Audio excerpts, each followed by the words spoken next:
In this video lecture, we're going to study about the translation initiation. But before that, there are some introductory parts that needs to be addressed. और चलिए शुरू करते हैं translation के बारे में, जिसमें सबसे पहले आता है व्हाट। जो हमने किसी भी प्रोसेस को पढ़ने से पहले पर्टिकुलरली 4 चीजों में उस प्रोसेस को डिवाइड किया था। One is what, why, where and how. क्या होता है, कहां होता है, क्यों होता है और कैसे होता है। तो क्या होता है, this is the formation of protein from DNA codes. The DNA codes we have studied about the DNA codes, codon, genetic code in previous video that you can check it out on I button. Now we have why. The protein needs to be functional as same all the time. देखिए एक cell से दूसरा cell बनता है तो उसमें protein जो है वो डिफरेंट नहीं हो सकते। There is a specific amino acid sequence which can make a protein functional. तो इसमें एक एग्जांपल है बहुत छोटा सा, सिकल सेल एनीमिया का, जो आपकी हीमोग्लोबिन का प्रोटीन होता है। हीमोग्लोबिन जो होता है उसमें 6 न्यूक्लियोटाइड की एक सीक्वेंस है। उसमें अगर 6th पोजीशन पे वेलिन की जगह ग्लूटामाइन आ जाता है तो that will lead to the changing of shape of RBC. तो एक इतना छोटा सा अमीनो एसिड का चेंज जो है, so this must be conserved. ये जो कंजर्वेशन है इसके लिए, अब इसके लिए कुछ ऐसी चीज चाहिए जो हमेशा कंजर्व रहती है। So genetic material which is DNA, the codes are present in the DNA itself. Then we have where ribosomes which are present in prokaryotes in cytoplasm and in eukaryotes the chromosomes the ribosomes are present mainly on rough endoplasmic reticulum। Ribosomes के बारे में हम पढ़ चुके हैं बहुत detail से। तो आरआरएनए की और राइबोसोम्स की जो प्रीवियस लेक्चर था that you can also check it on I button. Prokaryotes में जो राइबोसोम्स हैं ये होते हैं 70s and eukaryotes have 80s, dividing it into 60s plus 40s sub units and this is 50s and 30s sub units. S क्या है, ये confusing सी एक जो चीज एस है, इसको अगर जोड़ दिया जाता है दोनों को तो 80 क्यों नहीं बनता, इस चीज के बारे में आप जानकारी ले सकते हैं डेंसिटी ग्रेडियंट सेंट्रीफ्यूगेशन से। और हाउ, देखिए सबसे पहले एक डीएनए जिसके अंदर कोड्स प्रेजेंट है उससे बनता है mRNA. The process is known as transcription. ना ट्रांसक्रिप्शन क्या होगा, प्रोकैरियोट्स में जब ट्रांसक्रिप्शन कंप्लीट होती है तो जो एमआरएनए है that forms is directly involved in initiation of translation. Eukaryotes में इस एमआरएनए को पहले प्रोसेस करना पड़ता है। इसके फ्रंट पार्ट पे 7 मिथाइल ग्वाइनोसिन ऐड करेंगे, इसके लास्ट एंड पार्ट पे हम poly adenylate poly A tail add करते हैं। तो ये जो सब चीजें हैं, इसके बाद ये एमआरएनए फाइनली रेडी है। It moves out of the nucleus through nuclear pore and it goes to ribosome. Ribosome के पास जैसे ही जाता है, प्रोकैरियोट्स में 70s और यूकैरियोट्स में 80s, ribosomes will attach onto the mRNA and then tRNA comes। Now tRNA are of 2 type, one is starter and second is the elongation। तो ये स्टार्टर टीएनए और इलोंगेशन का टीआरएनए जो है वो दोनों अलग अलग होते हैं। जो स्टार्टर टीएनए है इस पे प्रेजेंट होता है एन फॉर्माइल मिथ्योनाइन, और जब भी प्रोसेस जो है बिल्कुल स्टार्ट होगा, इनिशिएशन होगी ट्रांसलेशन की, at that time it must be present to make the complex. Then we have certain transcription factors and in prokaryotes particularly the transcription factors are IF1, IF2, IF3, EFG and apart from this ये 3 जो है ये है starting के लिए। ये एक EFG है, this is for elongation factor G and there will be a last ribosome removal factor RRF। So as the initiation of translation starts, the requirement, सबसे पहले रिक्वायर क्या क्या चीजें होंगी। There will be a requirement of 30s unit in prokaryotes.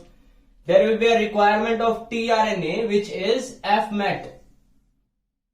ठीक है, ये होता है फॉर्माइल मिथ्योनाइन। ठीक है, ये methionine is amino acid and it is formylated. So this tRNA is starter tRNA. इसके बाद जरूरत है जीटीपी की, which will be acting as the substrate for the product for energy providing. three initiation factor, as I've told you earlier, initiation factor 1, initiation factor 2 and initiation factor 3. अब बिल्कुल starting में जो भी इनिशिएशन फैक्टर इधर present हैं, these initiation factors will play a role in stabilizing the complex. What happens? Initiation factor 1 attaches onto the A site. What it will do? It will make sure that no tRNA will add onto the A site. ठीक है, इस A site के ऊपर यहां पे रहेगा, जैसे ही ये दिस इज प्राइमरी असेंबली, तो दिस tRNA यहां पर कोई tRNA आकर ना जुड़े. कब तक? जब तक इनिशिएशन कॉम्प्लेक्स का प्रोसेस जो है वो खत्म ना हो जाए. दूसरी चीज, initiation factor 3. Initiation factor 3 will add on the E site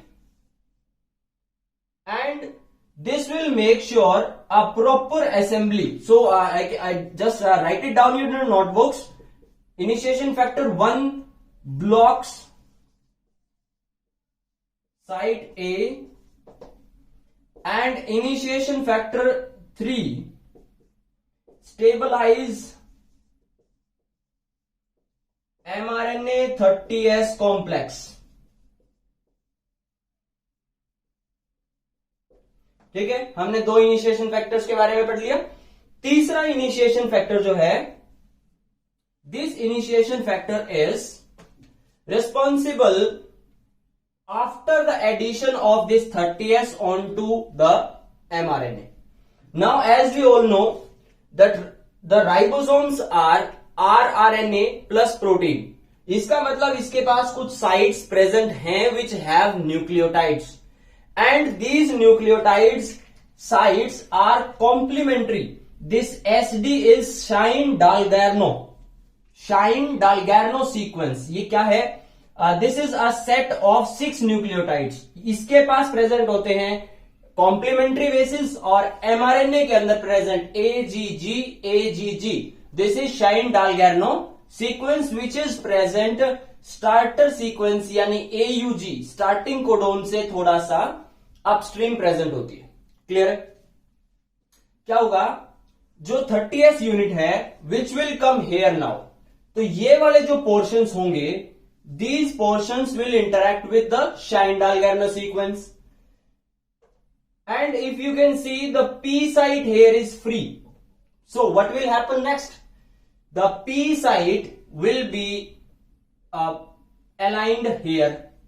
So final structure किस तरह का बनेगा? The final structure will be of something like this.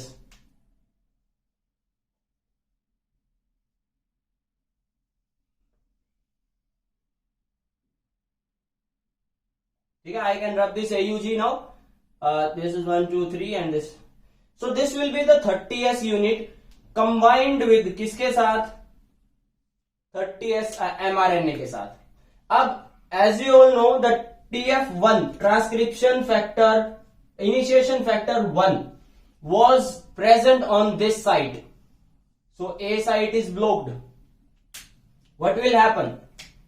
Transcription factor 3 is present on E site. So this is also blocked. अब mRNA और 30S unit का जैसे ही एक proper complex बन जाता है, then IF3 plus GTP plus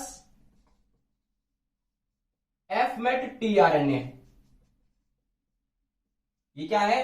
formyl methionine tRNA. ऐसा tRNA जो स्टार्टर tRNA है, जो रीड करता है AUG कोडोन को. इसके पास एंटी कोडोन्स कैसे प्रेजेंट होंगे? The anti codons will be UAC. Anti codons will be UAC. ठीक है, अब ये प्रेजेंट है इसके पास एंटी कोडोन्स. इसके ऊपर अमीनो एसिड कौन सा अटैच्ड है? Formylated methionine. What will happen? There is an assembly of all of these 3. ये जाएंगे कहां पे जाएंगे? ये पहुंचते हैं P साइट पे. As soon as they reaches on P site, the tRNA will now be attached onto the P site having FMET on the head. ठीक है जी. जैसे ही ये हुआ, जो IF3 है, इस IF3 ने GTP को GDP प्लस PI में कन्वर्ट कर दिया. This is hydrolysis of GTP. Energy provided. What will happen? There will be a successful bonding between these. अब P साइड फिल्डअप हो गई. नाउ जैसे ही ये फिलअप होता है, 50s unit which was waiting for this complex to be formed. जैसे ही ये energy produce होती है, A site will be free as initiation factor 1 is removed out. ये बाहर चला गया. E site is free as initiation factor 3 is also removed. This was initiation factor 2. So initiation factor 3 is removed, और initiation factor 2 जो है, that will leave the FMET tRNA onto P site and it will also be removed. After removal of all of these, the stable complex, as soon as the stable complex between these three things form and all of the initiation factors are removed, क्या होगा? The 50s unit will cover up. 50s unit will cover up, and this covering up will now start the process of receiving next tRNA. अगला tRNA receive करने के लिए ready है कौन? A site.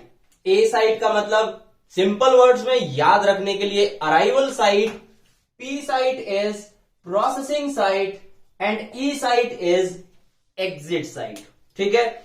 जैसे जैसे ये आगे खिसकता है, एक बार में राइबोसोम mRNA के ऊपर 3 न्यूक्लियोटाइड आगे की तरफ जाएगा. ठीक है. So that is the cup of tea for elongation. Thank you so much for today. This was me, Vijay Punya. This is initiation in prokaryotes of translation. Subscribe to the channel. Thank you so much. Feeling a little low actually.